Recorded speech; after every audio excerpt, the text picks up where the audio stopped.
So hey guys, so today I'm excited to bring you another product from Idle Stopper. This one here is just that. It'll permanently disable the idle stop. That feature where every time you come to a stop, if the situation's right, the engine will turn off and then turns back on when you let your foot off the brake.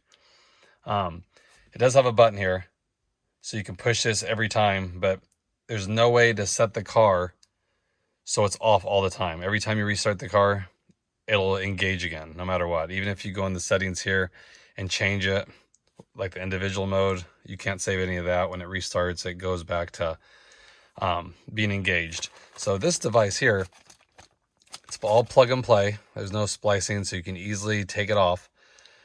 It connects to the back side of this switch here, and then plugs in to what, there's a plug on this side right here, and it plugs into the back side of there, and there's connectors on it.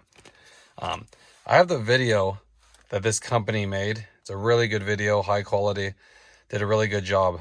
It's a lot better than what I could do to show you guys, because they do this a lot. They install these things a lot. So I want to share that video with you guys so you can see. If you're interested in getting one of these, I'll put the link in the description below.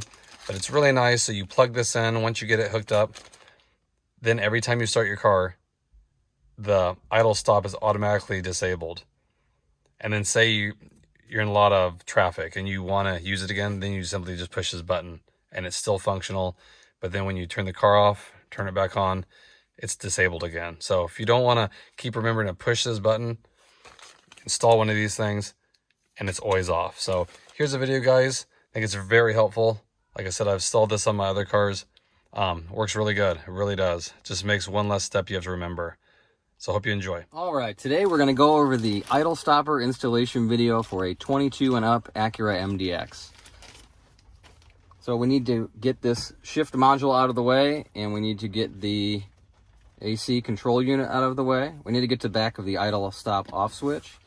And then we also need to get down in the side here to the power outlet, right down here, the back side. So I'll show you how to get those apart. And we'll start by removing the AC control panel, and you can use a pry tool and pry in between here and the black trim on top. If you do end up prying here, I would recommend putting some tape on both of the panels just so you don't scratch them up. I like to go underneath here, and there's a little lip on the bottom of the control unit itself, and you can pull that outward and kind of put pressure on the back side of it and pop the 4 clips out that are on it. And then we have 2 connectors. You'll have one on this side and one on this side, and then the AC control unit will just be out. So there's 1, 2, 3, 4, 5 clips on the back of this. So we'll set that aside now that we've got that out. And then the shifter assembly just pops out, so you can just grab the back side of it and pull it straight out. It also just has some clips on it, 4 on the back here and then some on the front. And we'll unplug the drive mode switch here to give us some more room to show you the back side of it. So we have some clips up here, 4 clips on top, 4 clips on bottom, but this one comes out really easy. And what we're after here is this idle stop off switch connector right here, this white one. So we'll just unplug that. And then next we're going to go over to the passenger side footwell of the vehicle. All right, now that we're on the passenger side of the vehicle, we can remove this carpeted panel right here. You can start by grabbing just the end here, and it's also just clipped in. No screws, no nothing, just clips. Just work your way around and it pops right off. We're gonna go after the power outlet connector on the back side of this. And what we're gonna do is look underneath here. I'll try and get a good angle with the camera. We have 2 vent assemblies. They're plastic, this one here and this one here. These are for the rear ducts. And what you're gonna wanna do is reach your hand in between the 2, and you can feel the back of the connector plug on the back side of the outlet in between those 2 vents. So you're gonna unplug it, and it's not the easiest spot to get into. There we go. This black connector has a little lock tab on it. It's right here. And you have to push that down while you wiggle it off, basically. It doesn't It pulls straight off, but it does help if you hold this clip down and kind of wiggle it back and forth while you're taking it off. So now we're going to take our idle stopper module out of the package, and we're going to undo this twist tie. So what we're going to do here is put this up on this side, and we're going to run the wire down through here. There is a hole that goes through.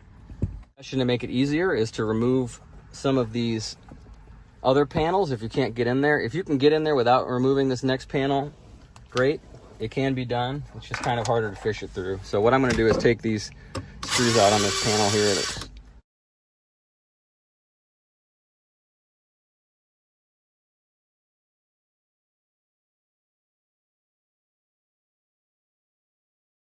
So there's 6 screws on this panel here, and this will just lift forward and tuck underneath that black trim, and you can lay that out of the way as well.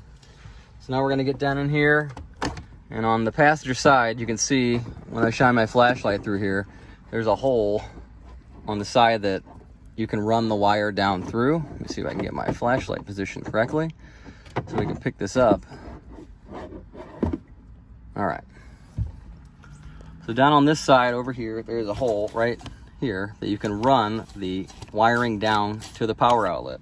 So we're going to take the power outlet plug on the idle stopper, and we're going to just fish it down through that hole. So you really only need the black connectors down there. The rest of the idle stopper module will stay up here. So once you get that run down there, we're going to go back over here to the power outlet to be able to reach up under here and find your wire that you ran through. That's the one we unplugged. And I can feel the back side of the one I run through. And that's right here. So I'm gonna first take this and plug these two together before I run it up there. Let me get this straightened out.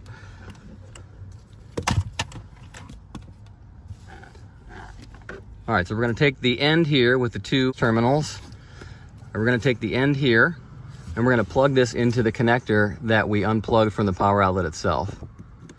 So when it's fully seated together, it will have a small gap in it, like this, and that is normal, and that's exactly the way it's supposed to be.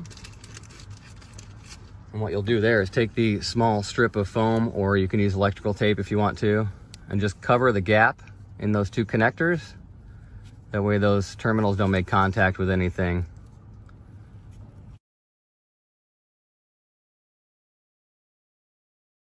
Okay, got this on.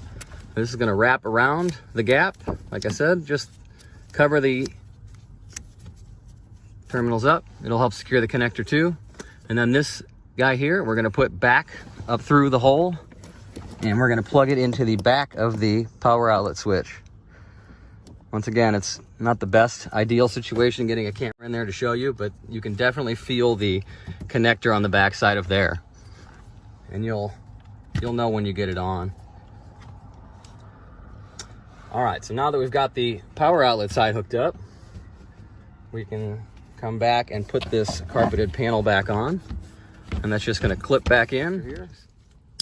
Just plug straight in. And then the other side of this, we will plug into the idle stop off switch itself, just like that. And you can bunch all this up and zip tie it up to this harness down here so it doesn't rattle around. I'm just gonna lay this back in here for testing purposes. Don't forget to plug your drive mode switch back in. And then we will take the AC module. Like I said, I'm just testing here, but these all just clip right back in.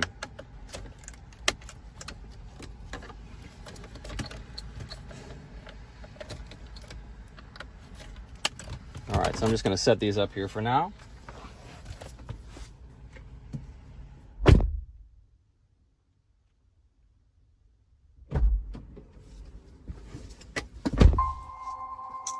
All right, now for what we came for. I'm gonna go ahead and start it up. And in about 5 to 7 seconds, you should see the idle stop off light activate, letting you know that the idle stop is off. Oh, there it goes right down there on the left. So we can reach down here and we can push the button on and off, and you can see the light down at the bottom corner on the left. Goes on and off. the switch works normally. So even if you leave it on, let's say you're in a drive-through or in traffic and you want to use it, you can still use it anytime you want by just pushing the button and turning it back on. But every time you turn the car off and then restart it, what it'll do is it'll automatically default to off. So once again, about 5 to 7 seconds, we should see at the bottom left corner the idle stop off light turn on. There it is right there. And we are good to go. So now you can just put all of this back together, and there's nothing else you have to do. That's it. No programming or anything. It's ready to go. Idle stop free. All right. Thanks for watching.